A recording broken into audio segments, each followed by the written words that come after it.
नमस्कार. राजकीय कट्टामध्ये आपले स्वागत. महाराष्ट्राच्या राजकारणातून आजच्या 3 सर्वात मोठ्या आणि महत्त्वाच्या बातम्या समोर येत आहेत.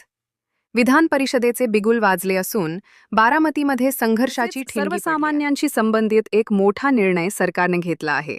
पाहूया सविस्तर बातमी. महाराष्ट्राच्या राजकारणात पुन्हा एकदा निवडणुकीचे वारे वाहू लागले आहेत. विधान परिषदेच्या 9 रिक्त जागांसाठी निवडणूक आयोगाने तारखा जाहीर केल्या आहेत.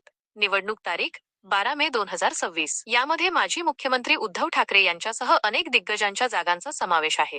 महायुती आणि महाविकास आघाडीमध्ये या जागांवरून जागावाटपाची मोठी खेळी पाहायला मिळणार आहे. बारामती पोटनिवडणुकीने राजकीय वातावरण तापले. राज्याचे लक्ष लागून असलेल्या बारामती मतदारसंघात पोटनिवडणुकीमुळे वातावरण प्रचंड तापले आहे. सुनेत्रा पवार यांची उमेदवारी आणि स्थानिक समीकरणे यामुळे ही निवडणूक प्रतिष्ठेची बनली आहे. 23 एप्रिलला होणाऱ्या या मतदानापूर्वी आरोप प्रत्यारोपांच्या फैरी झाडल्या जात आहेत.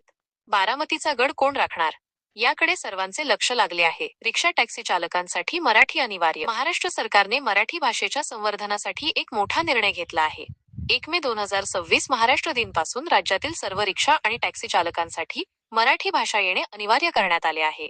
ज्या चालकांना मराठी बोलता येणार नाही त्यांच्यावर प्रशासकीय कारवाई होण्याची शक्यता आहे. भाषिक अस्मितेच्या दृष्टीने हे सरकारचे मोठे पाऊल मानले जात आहे. तर या होत्या आजच्या राजकीय घडामोडी. तुम्हाला काय वाटते, बारामतीमध्ये कोणाचे पारडे जड ठरेल आणि मराठी अनिवार्य करण्याच्या निर्णयावर तुमचे मत काय? आम्हाला कमेंटमध्ये नक्की सांगा.